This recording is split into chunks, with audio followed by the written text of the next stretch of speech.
Okay, here's my Excalibur. Let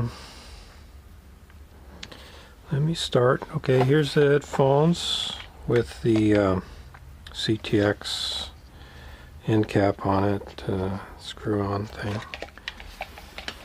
And then this is an RC battery, radio control plane battery that I put in. This one, I don't utilize the cell leveler cable because of the way this is designed, and it's too hard to get it all apart. So you just charge it like it's a 11.1 volt battery or whatever, and it'll still charge. That's the way we used to do it before the charge leveling chargers came out, and that lasts a really long time. And that cable comes in here, and also there's another cable that it shares that port with that goes to the discrimination switch. And then of course that's the coil cable goes out. I've got the knob guard here, the armrest. I've got two section plugger shaft, and then the Anderson shaft here.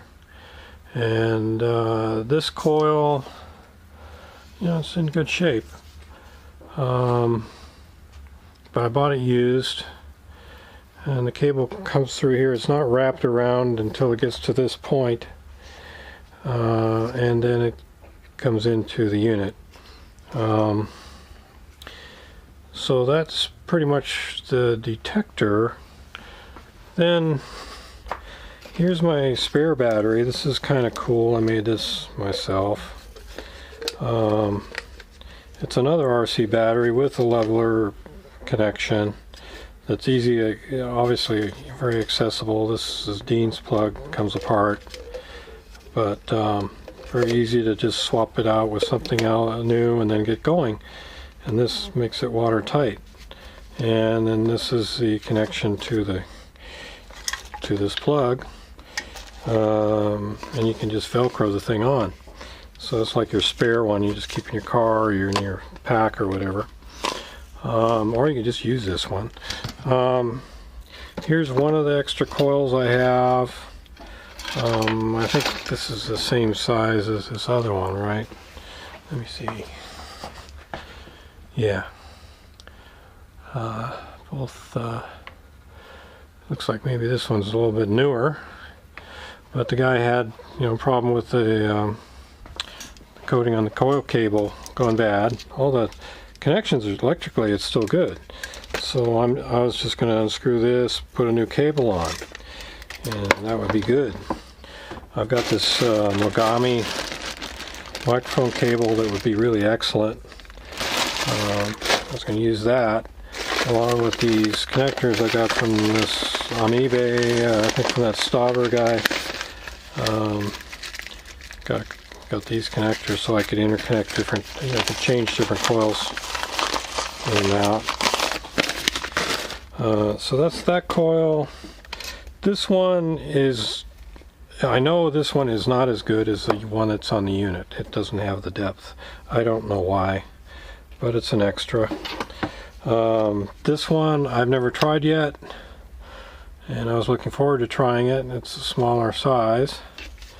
I've got a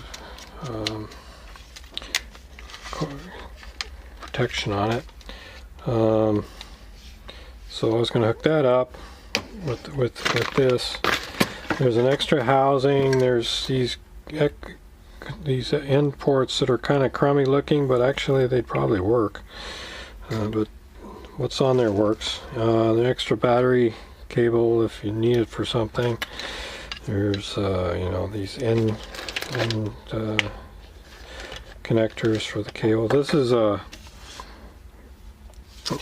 totally destroyed coil that some guy tried to get access to this connection with, and I think it's kind of hopeless. I was going to just toss it. Various connections. Another switch, a waterproof switch, if in case the other one goes bad. So that's about everything I have. I don't think you'd want these headphone things. I'd have to make a headphone out of that. That was a later project. So I was going to try this. I tried this in here in the garage, and there's too much EMI. So I'm going to take it to the park and continue the video there.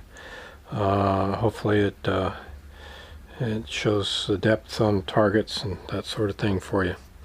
Okay, that'll be it.